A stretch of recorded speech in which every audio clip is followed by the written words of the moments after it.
folks, this is Pastor Mike Hoggard, pastor of Bethel Church in Festus, Missouri, and head of prophetic research ministry with another Watchman video broadcast. I brought something with me today that I don't know if you ever noticed, but I usually keep this just kind of over to the side. I'm used to carrying this thing around, and I'm going to talk about this for just a minute, here in just a few minutes. I hold in my hand a computer. Now, some say, well, that's a cell phone. This is actually a computing device. I remember the first computer I had back in, way back in 1982. The very first computer I had. Before that, I was starting to become fascinated with the idea of having my own computer. You see, I grew up in the 60s and 70s and 80s. And during the 70s, I can remember watching a Disney film called The Computer Wore Tennis Shoes. And it was about, interestingly enough, it was about a young man that, I can't remember exactly the movie, but it had something to do with the computer lab of this university in California. All these movies are made in California. And but anyway, he worked in this computer lab, and all of a sudden he was like melded in, or this computer had joined with him somehow, and he just was this fantastic brain. He could think like a computer. And if you remember back from the 70s, these computers filled up entire buildings, just for these one computers. I watched a movie that I had not seen in years last night called Tron, and I think there's like a remake or a sequel of it coming out here before too long. This came out in 1982. Here again, another Disney movie, and it showed basically a man being pulled into the computer world and doing battle against the evil, the central, whatever it was, the main program that ran all of the other things, like the computer Antichrist is what it was. 1982 was about the year that I had my first computer. Now, I had read things on it, seen these movies, been dazzled by TV shows and science fiction, and I remember getting my very first Commodore VIC-20 computer. And I was amazed at this thing. Here it was, a computer in my room, and I could tell it to do things. And I remember I had envisioned at that time being able to take massive whole encyclopedias and typing them in article by article into my computer, storing it in there, and then being able to ask my Commodore VIC-20 computer any simple question, and it would ding, ding, ding, and come up with the answer for it. Well, my Commodore VIC-20 had a whopping 3.5 kilobytes of memory. And it stored all of the data back then on a little cassette tape. And it took forever to load one of these programs in. You had to press play on the tape, and boy, you just had to wait. And so I didn't quite see my dream quite fulfilled of what I thought a computer should be. I remember years later, finally I could get a disk drive, one of those floppy disk drives. $300 I paid for this thing. And then I remember seeing it in a computer magazine. I could buy a 1 megabyte hard drive for my Commodore 64 computer. See, I upgraded. And I was going, 1 million bytes. This is amazing. The very first IBM style PC I owned was somewhere around 1992, 1993, something like that, preloaded with Windows 3.1, an 85 megabyte hard drive, and 2 megabytes of memory, and I thought I was in heaven. We've progressed a lot in this world since then, and I now hold in my hand a computer. And this computer, if I remember right, this is a Samsung jack, and I think it operates at about 300 to 400 megahertz, which, our average desktop PC is blazingly faster than that, but not bad for a small handheld device. But this computer operates somewhere around 300 times faster than the Commodore VIC-20 I had. It has somewhere in the neighborhood of about 2,000 or 2,000 megabytes more memory than my Commodore VIC-20 had, more storage ability, more computing power, more software than I ever had, more programs. And I finally have the ability right here in the palm of my hand to load up the internet. I got Internet Explorer here, and I can load that up if I got a Wi-Fi signal somewhere. And I can ask the internet any question that I want. And through the millions of interconnected computers all across the world, I can get an answer to that. I can find out exactly where I'm at using Google Maps on here.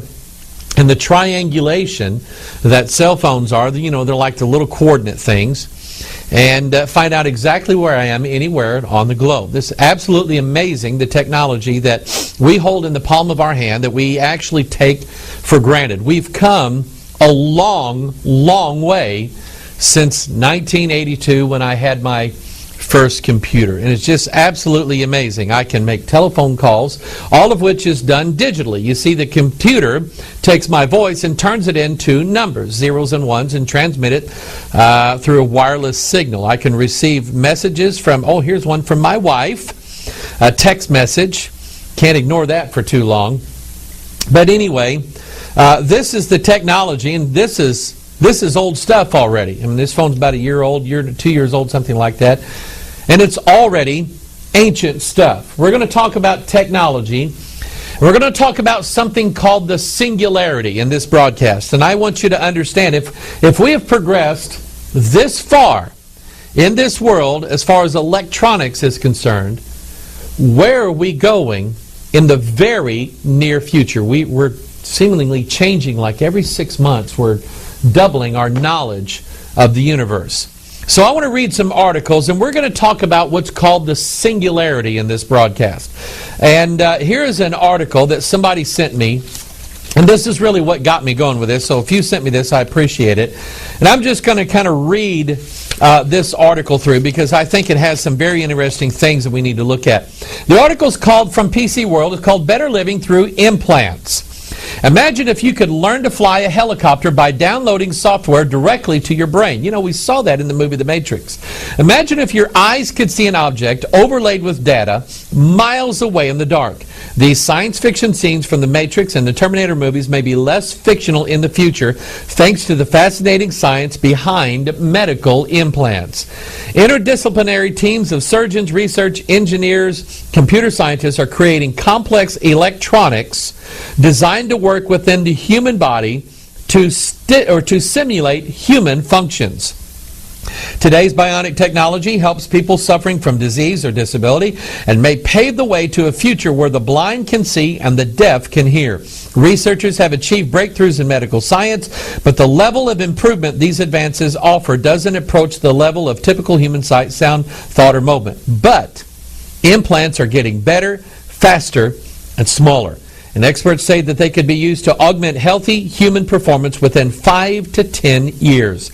A look at the current research in medical implants shows not only unprecedented potential for curing diseases, but also, and here's the word right here, a new paradigm for understanding human potential. Now stop right here. That word is seen, I don't have a copy of it here, that word is seen in Marilyn Ferguson's Aquarian Conspiracy. The new paradigm is something that you'll see in the Purpose-Driven Life movie. You'll see in the New Emerging Church. This whole concept of a new paradigm or a paradigm shift is something that we're seeing everywhere. We're seeing it in corporate logos. We're seeing it in advertising, marketing.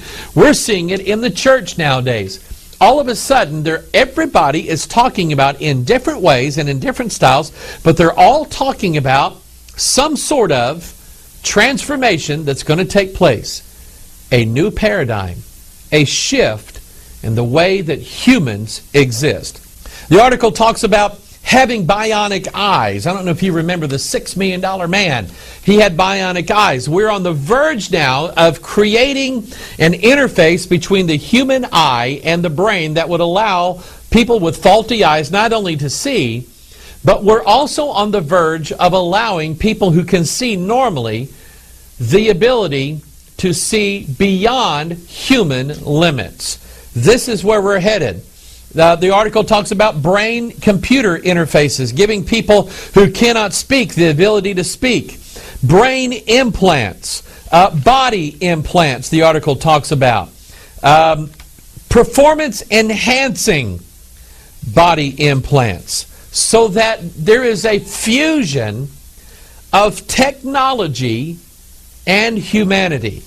This is part of what is known as the Singularity. Now, I'm going to read you an article about what the Singularity is and what it involves. And I know not everybody is technically minded. I kind of am, but there's some things that I don't get. I mean, I use technology. I mean, I'm using my cell phone here.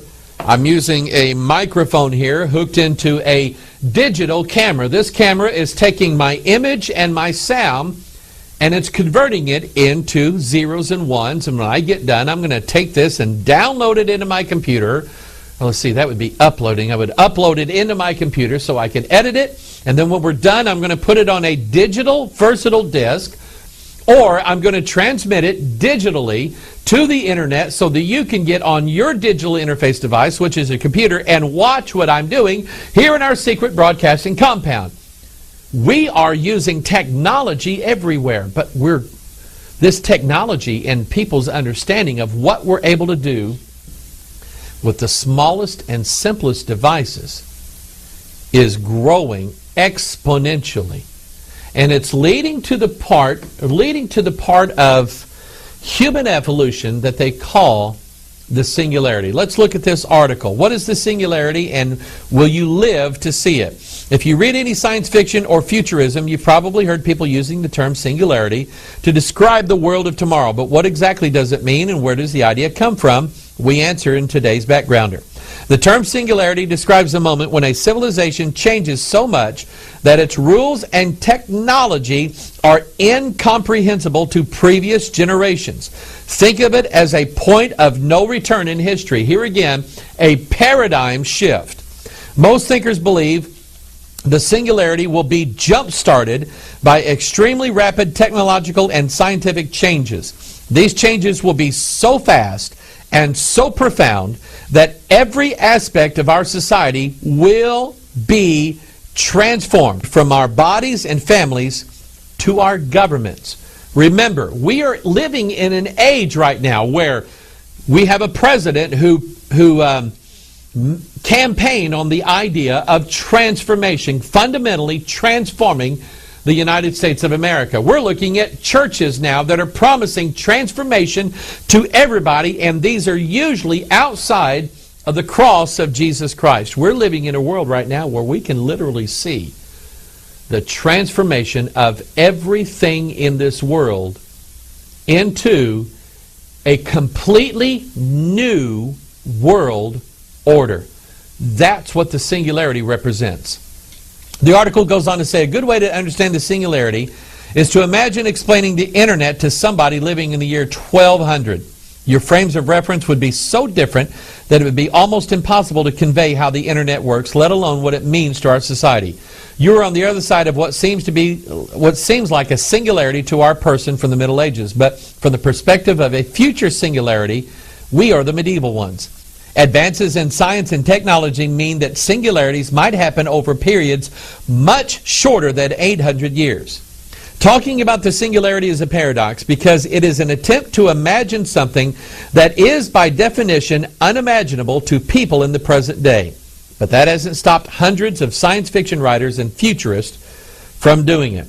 Where does the term singularity come from? Science fiction writer Werner Vinge popularized the idea of the singularity in his 1993 essay, Technological Singularity. There he described the singularity in this way. It is a point where our old models must be discarded and a new reality rules. As we move closer to this point, it will loom vaster and vaster over human affairs until the notion becomes a commonplace. Yet when it finally happens, it may still be a great surprise and a greater unknown.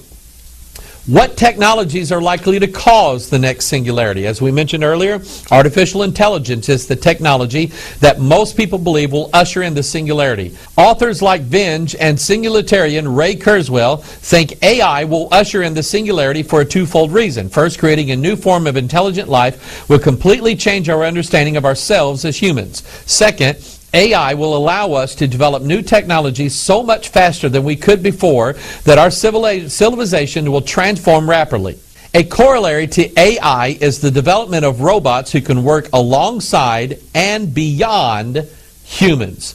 Another singularity technology is the self-replicating molecular machine, also called autonomous nanobots, gray goo, and a host of other things. Basically, the idea is that if we can build machines that manipulate matter at the atomic level, we can control our world in the most granular way imaginable. And if these machines can work with their own.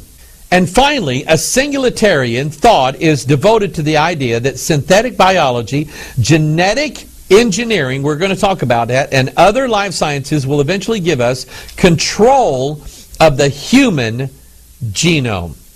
Two world-altering events would come out of that one. We could engineer new forms of life and change the course of human evolution in one generation. Two, it's likely that control over our genomes will allow us to tinker with the mechanisms that make us age, thus dramatically increasing our lifespans. Many futurists, from Kurzweil to Stuart Brand to science like Aubrey de Grey, have suggested that extreme human longevity in the hundreds of years is a crucial part of the singularity. So in other words, this article is explaining to us that the things that we see going on right now, the rapid evolution of electronics and electronic devices and artificial intelligence, is one of these days, they say it's going to change all of the rules and then give mankind the ability to change his own DNA, to rewrite, as David said, in thy book, he's referring to God, all my members were written, which in continuance was fashioned when as yet there was none of them. David was describing, by inspiration of God, 3,000 years before Watson and Crick discovered the DNA double helix. David was describing the human genome, or DNA. In thy book, he described it as a book that God wrote. And I believe, just as God wrote this book, God wrote the book of our DNA. In fact, God is the author of all life. Everything that has DNA in it in this world, in this universe, God wrote that book. And there are rules concerning that book. God said, you shall not add to nor take away from the words of the book that I have written. And so here we have man now who is getting smarter. He seems to think he is getting smarter by the day, and now is on the verge of the ability to rewrite his own DNA, making him into something that in his eyes is going to be far better than his own humanity is at present time. Here is an article concerning Intel. We're making steady progress toward Ray Kurzweil's singularity, says Justin Ratner, CTO of Intel. The singularity, that's what he's talking about. You know, the point where machine intelligence jogs past human intelligence and brings us to a new era where combined computer cognition is the equivalent of a minor deity. What is the singularity really? It's where machine intelligence surpasses human intelligence, even by just a tiny bit. At that point, the machines, which are now more knowing than we are, can recursively improve on themselves in a never-ending and rapidly accelerating cycle of getting better and better.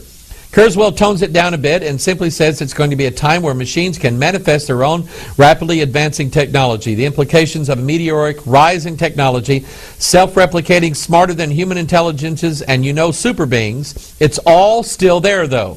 Perhaps in Intel's mind, the singularity involves computers designing processors for their next of kin to the point where we have the 1NM Intel processors featuring 10,000 cores. The article goes on to say, is this something we really want to work towards? Is it inevitable?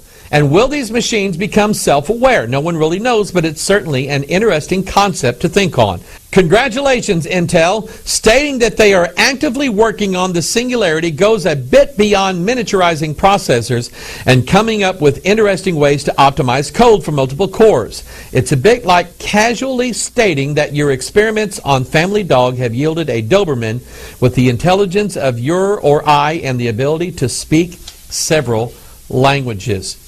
Here's an article dealing with Singularity called Waiting for the Rapture. Now, you're going to like this. Technological convergence will change our lives but won't make them indefinitely long. Across cultures, classes, and aeons, people have yearned to transcend death. Now, I'm going to stop right here because that is the very thing that the serpent promised Eve in the Garden of Eden. We're going to go back to that here in just a little bit. But you remember she said that she told Lucifer, she told the serpent, Eve did, that if she ate of the fruit of the tree of knowledge of good and evil, that God told her that she would die. And yet Lucifer said to her, ye shall not surely die. He was giving her a false hope of immortality.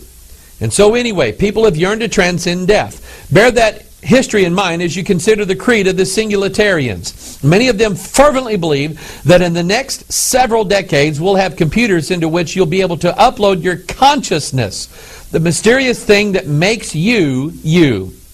Then with your consciousness able to go from mechanical body to mechanical body or virtual paradise to virtual paradise. You'll never need to face death, illness, bad food, or poor cell phone reception. Now you know why the Singularity has also been called the rapture of the geeks. In other words, now this concept of the rapture is interesting because we believe in the translation of the church. In other words, people who are living on planet Earth at the Lord's appearing will go from this world to the next into a transformed body without ever seeing death. And this is what's being envisioned by who they call geeks. But these are serious people, my friend. The ability to transcend mortality and human beings given the chance to live for hundreds, maybe thousands of years, breaking the cycle that God laid down in the Scriptures. And you have to wonder, who's behind it all? Who is it that is actually feeding the technology and the ideas? If we can't imagine them, where are these ideas then coming from? Think about familiar spirits and think about the inspiration that devils and demons have given mankind over the thousands of years that man has been on this earth. This is what we're dealing with, people. Mankind transcending humanity to become a God. Here's an article called Signs of the Singularity. Hints of the Singularity's approach can be found in the arguments of its critics. The article talks about the AI scenario, or the artificial intelligence scenario. We create superhuman artificial intelligence in computers. The IA scenario. We enhance human intelligence through human-to-computer interfaces. That is, we achieve intelligence amplification. The biomedical scenario. We directly increase our intelligence by improving the neurological operation of our brains. Now, I want to stop right here, and I want you to think about something for a minute. I want you to think about what it is that you had for breakfast 3 days ago. It's kind of hard to think about that. It's kind of hard to remember. We know we did. We could kind of remember 3 days ago, but to remember what we had for breakfast, or what song we were listening to on the radio 4 days ago as we were going to work or we're going to the store or going to whatever. And yet, with the Singularity in place, with the ability to implant devices into the human brain that would record every single thought, action, sense that we have, so that we could draw from them in a near perfect way and remember every single thing that we experienced in life. This is what we're talking about, the ability to become godlike in our perceptions. He talks about the internet scenario. Humanity, its networks, computers, and databases become sufficiently effective to be considered a superhuman being. In other words, a superhuman being would be the entire collective of every computer that's linked into the internet. And here it is. Here's an interesting, this is what really got me going. It's called the digital Gaia scenario. The network of embedded microprocessors becomes sufficiently effective to be considered a superhuman being. Look at this website called the Digital Gaia. This is about digital creations. I think this is a company that does graphics for people and so on. But it's called the Digital Gaia scenario, or the Digital Gaia effect. And what is Digital Gaia? Gaia, if you remember from our study on the goddess, Gaia is the spirit that connects all living things. She is the mother and protector of them all. So I want you to get this idea. In fact, if you saw the movie I, Robot, you saw the digital Gaia. When they went through the whole scenario in I, Robot of who was guilty of taking over all the robots and making them these evil drones that did the bidding of this super intelligence, when they found out who was behind all of this, it was a female artificial intelligence. This is the Gaia syndrome. She was and had interconnectivity with all of the electronics all over the world, especially the robots, and she made them do their bidding. She was in charge. Now we understand from the Bible, this whole Gaia thing is her real name is Mystery Babylon the Great, the mother of harlots and abominations of the earth. She is the one responsible for bringing all of the world governments together as one. She is the one, because of her ability to interconnect everything. This whole concept of Gaia worship is that you believe that the Mother Earth gives life to everything, and that we are all brothers and sisters. You know, all the little plants and all the little animals and all the little humans. We're all children of this one mother who connects us and brings us all together. Isn't that nice? The Gaia concept is the concept behind bringing all of the churches and all of the world's religions together in one religion, worshiping the earth goddess, Diana, Gaia, Mystery Babylon the Great, the mother of harlots and abominations of the earth. And I'm going to show you this connectedness by a new thing that's coming out for Xbox here in just a little bit. Freemasonry talks about the brotherhood of all mankind. In other words, they're longing for the day when men will truly be unified. They will be uniform. They will all be the same. I'm talking about the brotherhood of mankind. I want you to notice this out of Revelation chapter 17, which gives us a description of this Gaia syndrome, Mystery Babylon the Great. Notice what it says. There came one of the seven angels which had the seven vials, and talked with me, saying unto me, Come hither, and I will show you the judgment of the great whore, that's Gaia. Notice that she sitteth upon many waters. What are these waters? Revelation 17 verse 15. And he saith unto me, The waters which thou sawest where the whore sitteth are peoples, multitudes, nations, and tongues. In other words, it's showing here that she is the one that is uniting everyone together by her domination. When you sit on something, you dominate it. She is dominating over every critical aspect in this world to bring it all together as one. And so the Gaia concept in this digital world is that we have all of these devices in the world that are interconnected.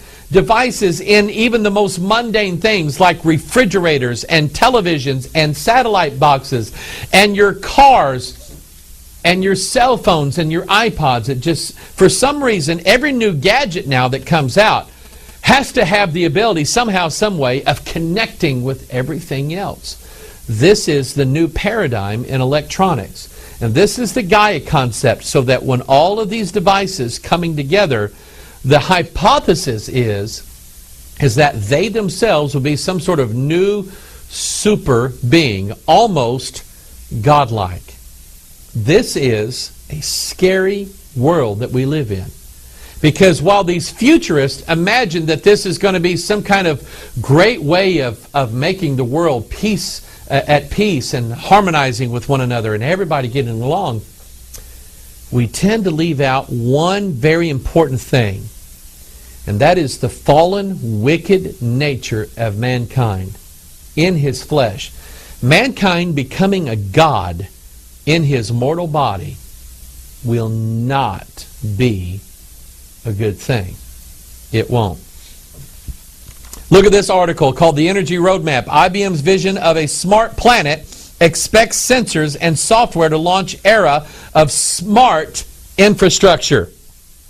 Mark your calendars. The business case for smart infrastructure has been made by one of the world's biggest companies. On November 6, IBM CEO Sam Palmisano delivered a speech at the New York Council of Foreign Relations. Imagine that.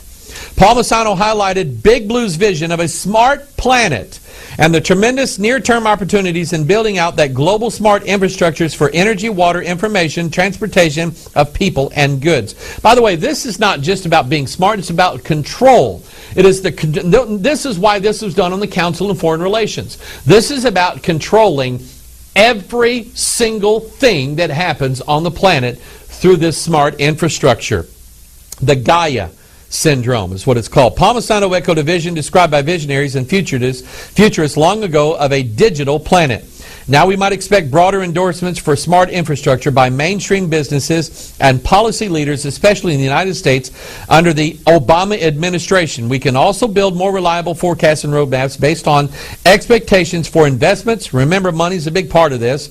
And application of technologies that improve the flow of traffic, more efficient energy grids, wider access to clean water and food, improved personal safety, and more secure information flows around financial governance and healthcare information. See, that's interesting because not part of the healthcare bill, part of the stimulus package that was passed by Obama and the Congress last year had a thing in it where there was all the medical records were going to be digitized, interconnected.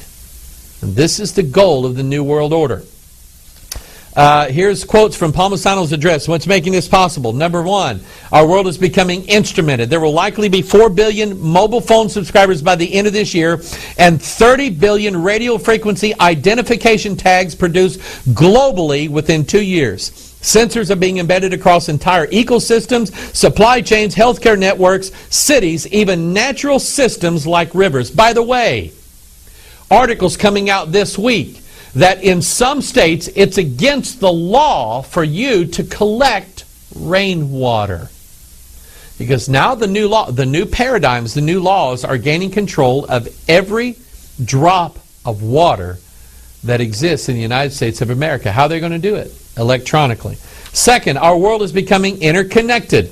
Very soon there will be 2 billion people on the internet, but in an instrumented world, systems and objects can now speak to one another too. Think about the prospect of 1 trillion connected and intelligent things. Cars, appliances, cameras, roadways, pipelines, even pharmaceuticals and livestock. Third, all things are becoming intelligent. New computing models can handle the proliferation of end-user devices, sensors and actuators, and connect them with back-end systems. Combined with advanced analytics, those supercomputers can turn mountains of data into intelligence that can be translated into action, making our systems, processes, and infrastructures more efficient, more productive, and responsive. In a word, smarter. Imagine that. Not just, you've got a cell phone. It wasn't until just a few years ago that I got a cell phone. My wife got a cell phone. She wanted one because she traveled back and forth a lot to work. She wanted something to get in touch with me in case a car broke down or something like that. And it was a bag phone. You remember those? This big bag you carried around, you stuck in your car, and you picked up the receiver, and it was a monster. Now these things are teeny tiny, and they're getting smaller every day. And now nearly 2 billion people in the very near future are going to be carrying something like this around, communicating one with another. Social networking is another thing. We are literally changing the landscape of humanity right now with all of this technology. Now, somebody sent me this. They said that their son works for Microsoft, and he was, this is not some super secret project they're working on. The video is on YouTube. It's called the Natal Project, which actually is the natal project. The word natal means birth. And I want you to think about something being birthed into this world, a new world order. He favors the birth of a new world order. That's the Natal Project. And I want you to listen to the beginning of this, because this is something I've been working on for years, and it's going to come out, I think, this November with the Xbox game systems. And I've got something to say about that here in a little bit. But I want you to listen to the guy as he introduces this Natal project, and listen to the words that he's using to describe this. Take a listen to this. You know, I want to just say one thing to you, and that's the word interactive. Surely we've been making interactive games for 20 years, haven't we? Or 30 years? Well, no, I don't think we have. Because that thing in our hands, that thing that's evolved in our hands, it got more and more complex, it got more and more buttons, actually has been the biggest barrier to what we want to create. Because what we want to create is a connection to our worlds. And that's what I believe Natal does. And if you leave with anything today, then leave with this thought. What designers and what this industry does with Natal will change the landscape of games that we play. Notice he's talking about the way we interface with these game machines, which are computers, has evolved. He's talking about the world that we are creating. And then he talks about the ability to connect the machine world with the human world. Now this is, it's an interesting thing that they were showing in this video, was this new way of interfacing with this computer called an Xbox, where instead of, I go back to the 80s, and I had one of these Atari joysticks, and it went forward, backward, left, and right, and it had a fire button. And I thought, this is so cool. Okay? This year for Christmas, I bought myself one of the newer, what I call the newer joysticks. And this thing has way too many buttons on it for me, and I'm using both hands, and I don't know how to operate the stupid thing. So I haven't used it since then. We have a Wii system at home. And you take the little thing in your hand and you swing it, and this little radar thing picks up your motion. But now the Connect project, it's called. Don't you think about that? The Connect project, you don't need anything like that at all. You just move and the computer knows, because now they have the ability to see you. They can see your face, recognize it. They can recognize your speech. They can probably even at some point be able to read your lips without you saying anything. They're getting smarter and smarter every day. And this has to do with the connection of the two worlds, or the fusion of mankind. This is one step closer to the fusion of mankind with electronics. And it's going to allow men to become gods. Now, I want to show you a clip now from a video that somebody sent me called Technocalypse. And this video, it's kind of scary, but this video, there's a guy here talking about the singularity and the fusion of electronics and humanity, transforming men into gods. And I want you to listen to what he says. He's talking about not only does he want to become a god, but listen to what he says about his own personal godhood. Take a listen. We are going to become gods. Period. If you don't like it, get off. You don't have to contribute. You don't have to participate. And if you're going to interfere with me becoming God, you're going to have big trouble. Then we'll have warfare. The only way you can prevent me in this 50 year is to kill me. If you kill me, I'll kill you. If you try to stop him, there will be a war. Those who are pushing this godhood agenda, and this didn't just come up in the last 5 years. This goes all the way back to the beginning. I believe the Bible has all the answers. Even now, you'll not find the word cell phone in the Bible. But what you will find is this concept of why men want to become gods and who is behind the conspiracy. Genesis chapter 3 verse 1. Now the serpent was more subtle than any beast of the field which the Lord God had made. And he said unto the woman, notice that I have his words underlined and bold. Yea, hath God said, ye shall not eat of every tree of the garden. And the woman said unto the serpent, we may eat of the fruit of the trees of the garden, but of the fruit of the tree which is in the midst of the garden, God has said, ye shall not eat of it, neither shall ye touch it, lest ye die. And the serpent said unto the woman, here are his words again, ye shall not surely die. He's promising her immortality. or the possibility of becoming an immortal. For God doth know that in the day that ye eat thereof, then your eyes shall be opened, and ye shall be as gods, knowing good and evil.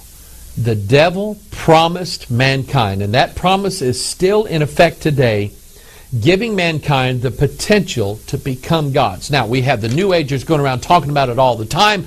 I remember John Denver did a Life magazine interview several years ago back in the 70s when he first became famous, and he was part of Werner Erhard's seminary training, and he was being taught by this New Age guru that he would become a god one of these days. Didn't work out too well for him because he was drunk when his airplane crashed into the sea. So it didn't work out too well for him. But New Agers have been talking about gods. The Mormon Church talks about becoming gods by sacred marriage, by fusion of the male and the female together. But there's something interesting about not only what the devil said, but how he said it. Recorded for us in our King James Bibles. Look at these verses again. The words that we have underlined and emboldened here are the exact words that the dragon or the serpent spoke to Eve. You count the number of words here, you will have exactly 46 words. Now, if you don't know what that number is, I'll explain it to you here in just a little bit. Here is something that I'm going to add to it. Genesis chapter 11, because we are building a New Age Tower of Babel that is going to elevate mankind into godhood, into the heavens. And so in Genesis chapter 11, they said one to another, Go to, let us make brick, and burn them thoroughly. And they had brick for stone, and slime they had for mortar. And they said, here it is, their quotes again, Go to, let us build us a city and a tower, whose top may reach unto heaven, and let us make a name, lest we be scattered abroad upon the face of the whole earth. And so you know the whole story of the Tower of Babel, how they were trying to achieve heaven or try to achieve godhood by their own efforts. And God had to come down and put a stop to it, because God said anything that they have imagined to do, they'll do. Because the Bible prophesies that in the last days knowledge shall increase. And we are seeing knowledge increase exponentially right now. But the interesting thing here is in Genesis chapter 11, look at their words again. Here again, you have exactly 46 words that are being spoken here. What does that have to do with anything? Here is the DNA molecule inside of these little packages called X chromosomes. Every cell in your body has these X chromosomes in them, and they have the DNA, which is the book of your life. Remember, the book that you're not supposed to mess with. The book that's not supposed to be rewritten. And there just happens to be, not by any chance whatsoever, but by the design of God, there happens to be exactly 46 of these chromosomes in your cells where your DNA is stored. And so the idea here is that man, and we read this earlier, that at some point the singularity is going to allow man the ability to rewrite his own DNA, thus achieving godhood. Now, that's interesting because the fact that we have 46 chromosomes where our DNA is stored, in the Old Testament system, we had a tabernacle. This was the dwelling place of God. This, by the way, is a picture of the human cell. The tabernacle wall is the cell wall. The sanctuary there is the cell nucleus, where the 46 chromosomes are stored. And by the way, inside of this sanctuary was the Word of God, the written Word of God, the book that God wrote. It was the law that God gave to mankind. Incidentally, and I believe by the design of God, on this tabernacle structure, you had 20 boards that framed up the north side of the tabernacle, 20 boards that framed up the south side of the tabernacle, and then you had 6 boards in the back of it. So the very framework of the tabernacle was 46 boards, matching perfectly the number of chromosomes. Paul said in the 46th book of the Bible, 1 Corinthians, he said, Know ye not that ye are the temple of God, and that the Spirit of God dwelleth in you? So God says literally that our bodies, every chromosome, every cell in our bodies is a picture of the temple, the tabernacle, the place where God dwells. And God said, if any man defile the temple of God, him shall God destroy, for the temple of God is holy, which temple ye are. So we're to be careful when it comes to the body temple that God designed and God created, not to augment it, add to it, or take away from it. Now I want you to think about that and what the temple of God is. So now we know what the temple of God is. It is our bodies. Let's now look at 2 Thessalonians chapter 2. Let no man deceive you by any means.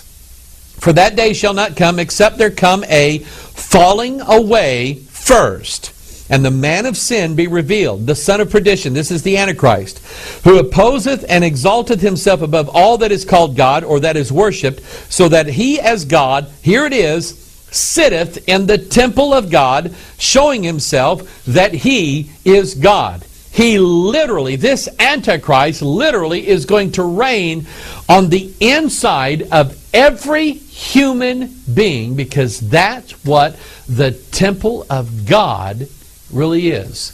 Let me show you this. Remember what those X chromosomes look like. Let me show you this in visual form. This is called the skull and the crossbones. Now, in the occult realm, the skull is a symbol for death. Now, I want you to get these because we have opposites here. Christ is the symbol for life. He's the Lord of life. The Antichrist, his opposite, then would be the Lord of death, or the symbol of death. And so the skull is a symbol of the Antichrist. So take a look at this image.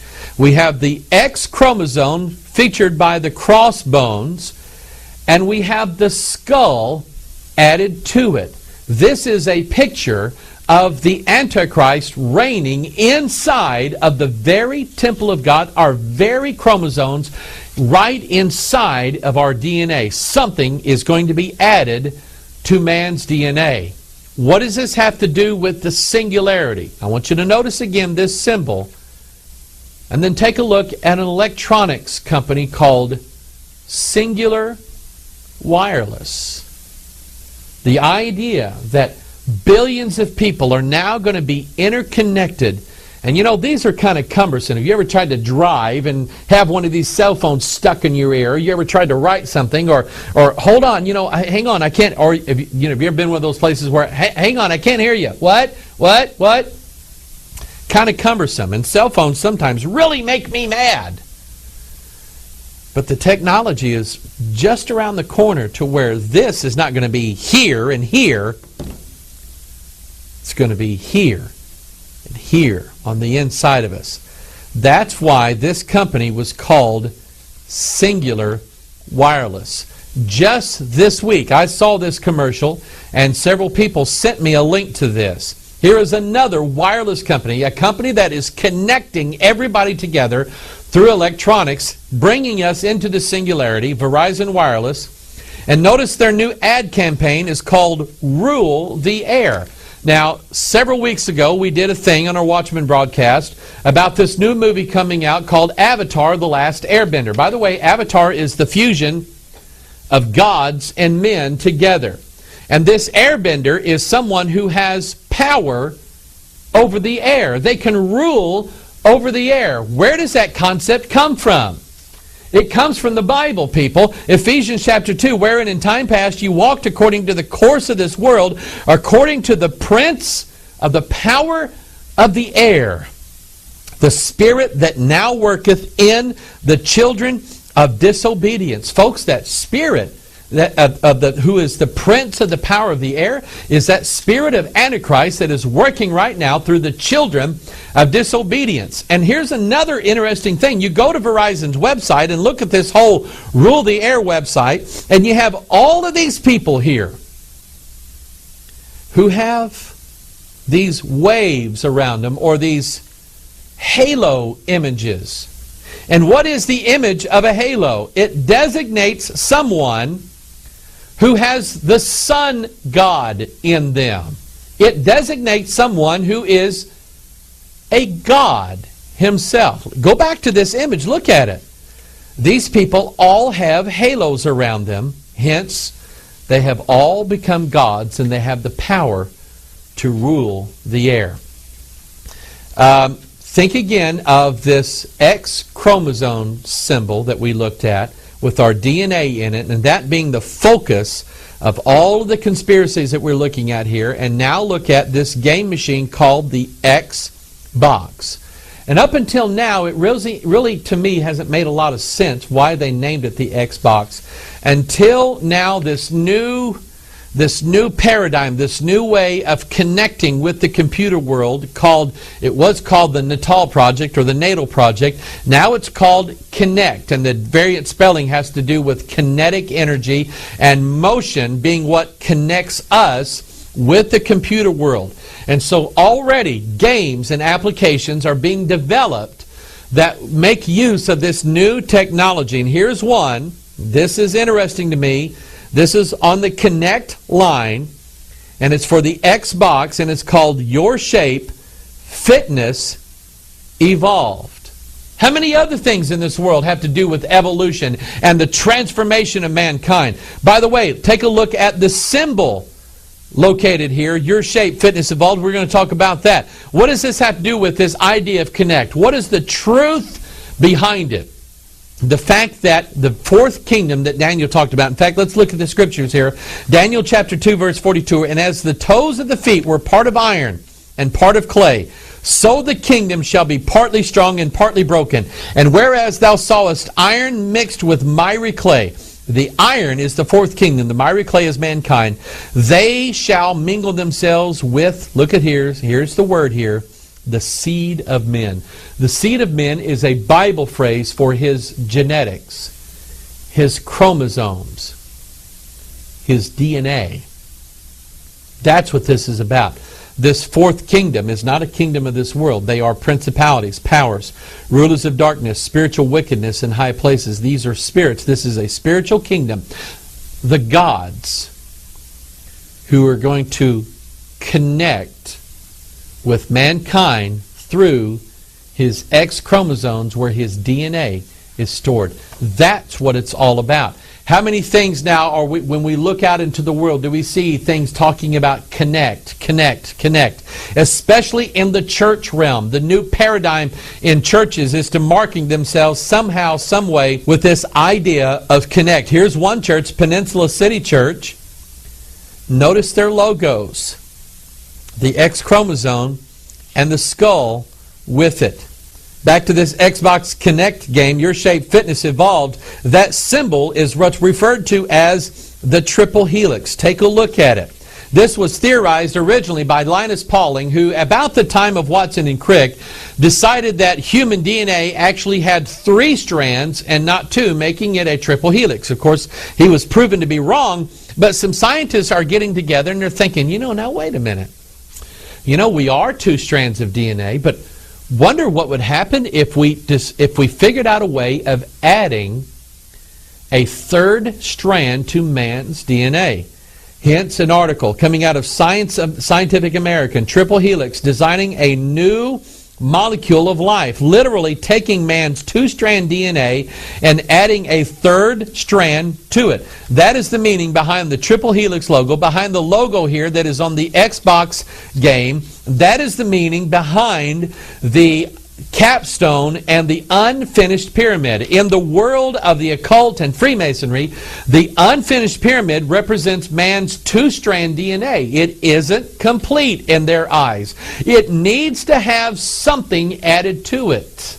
What's added to it? The eye of illumination, or the eye of Lucifer himself, the Antichrist, being added to it. And this then gives birth to the new world order. Now, we referenced earlier this image that Nebuchadnezzar saw in Daniel chapter 2 and how it symbolized the 4 kingdoms, and the 4th kingdom being a connection, a fusion between the spiritual world and the human world inside of their DNA. In Daniel chapter 3, Nebuchadnezzar actually builds the image into the form of an idol, and it's, of course, 60 cubits tall and 6 cubits wide. It has these 6s all over it. We just recorded a video called Revelation 666. It will be coming out, and I will explain to you why that number 6 is used there. But here's a sort of an image, an idea of what that image actually looked like. And you remember in Daniel chapter 3, according to the Scriptures, according to the commandment of Nebuchadnezzar himself, that at the time when all the people heard the sound of the cornet, flute, harp, sackbut, psaltery, and all kinds of music, all the people, the nations, and the languages fell down and worshipped the golden image that Nebuchadnezzar the king had set up. Remember, Paul had prophesied that when this time was coming, that there would be a falling away taking place. And boy, you can just imagine the scenario. How is it that you're going to separate who's really going to worship God and who isn't? Well, that was pretty clear in the plain where Nebuchadnezzar set this image up, because everybody else is laying down on the ground except three guys, Shadrach, Meshach, and Abednego. That's how you're going to be able to tell who's on whose side in these last days. But they fell down and worshiped this golden image that Nebuchadnezzar the king had set up. This is a perfect illustration of what we find in Revelation chapter 13. The false prophet deceiveth them that dwelleth on the earth by means of those miracles which he had power to do in the sight of the beast, saying to them that dwell on the earth that they should make an image to the beast, which had the wound by a sword and did live. And he had power, look at this, he had power to give life unto the image of the beast, that the image of the beast should both speak, and cause that as many would not worship the image of the beast should be killed. That's exactly what Nebuchadnezzar said. Anybody that doesn't worship this image that I set up, they're going to die. They're going to have to be thrown into the fiery furnace. We know the rest of the story, but it's a prefiguring of what is going to happen in the last days. And folks, right now, the imaginations of mankind are imagining a world right now where a beast is going to take over and an image, an idol, is going to be worshipped as the true God. And I found an interesting verse. I found this several years ago, and it was one of those things that just made me sit back, and I've been pondering these verses ever since then. The idea that not only mankind would worship an idol, a statue, something made of stone, but he would actually become that. Psalm chapter 115. But our God is in the heavens. He hath done whatsoever he hath pleased. Their idols are silver and gold, the work of men's hands. Now I'm going to stop right here. This right here is the work of men's hands. Of course, it's not an idol yet, but this is where we're headed. This is the work of men's hands. And when we're talking about the singularity, we're talking about what mankind is able to do with mankind rather than what God is able to do. Remember the Tower of Babel? They said, let us build a city and a tower. The truth of it is, God already has a city. It's called New Jerusalem. And He already has a plan whereby that city will come down to mankind. Man doesn't have to do it. But you know how man is. Man is going to build his own image, his own God.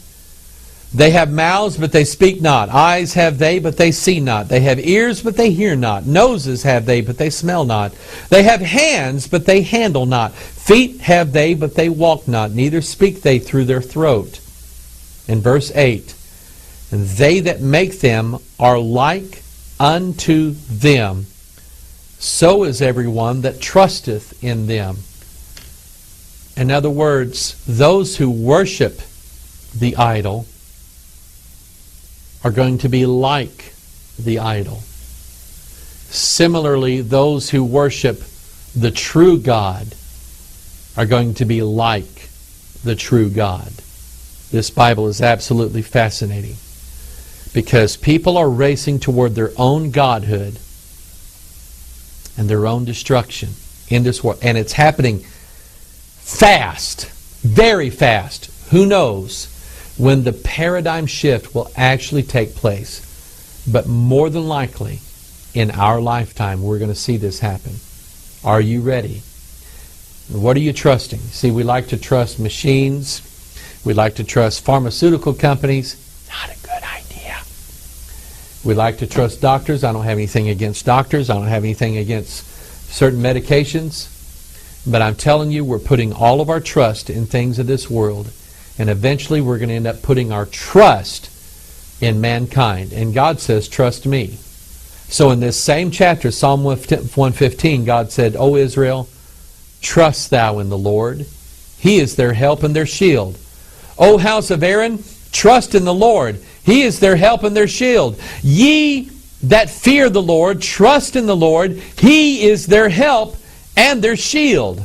Verse 17, the dead praise not the Lord. No, they're out worshiping an image of the beast. Neither any that go down into silence. But we will bless the Lord from this time forth and forevermore. Where's your trust? Where's your trust? There's part of me, I look at the technological advances that are going on in this world right now. We're using technology right now to spread the gospel all over the world, and I think it's absolutely fascinating what a world we live in. But I'll tell you, mankind is about to run to a barrier that God has placed that he should not cross. And yet, man, you know how we are. We're like children. When our parents say, don't go in there, that's what we're going to do. And mankind is about ready to bring about his own destruction by way of the singularity. I, however, and you, however, should trust the Lord. And here's what I mean by that. They're talking about giving the president and certain people in the world an off switch to the internet. And, you know, while that worries me a little bit in that we wouldn't be able to get our Watchman broadcast out, I can tell you that for thousands of years, people stood with the Word of God in their hand, and they preached it without technology. I like to search the Scriptures on my computer, on my word search program, and look at it. But I will tell you that if I lost all of that tomorrow, I could still be old school here and just read the Bible. Herein lies my trust. What is it that you're trusting in these last days? We got our Watchman packets going out this week, and also we have our homecoming, August 6th, 7th, and 8th. Man, we have got stuff that we're going to be presenting here. I hope that you're able to make it. I hope that you can come down. If not for just maybe a day, you could travel here and you can go back home. Be back in time for work on Monday morning. But man, we would love to see you here. And so I want to encourage you, try to make arrangements if you can to come visit us here at Bethel Church, August 6th, 7th, and 8th. And we are looking forward to seeing you here. This is Pastor Mike. I love you. God bless you. We'll see you the next time on the Pure Bible Study. Bye-bye.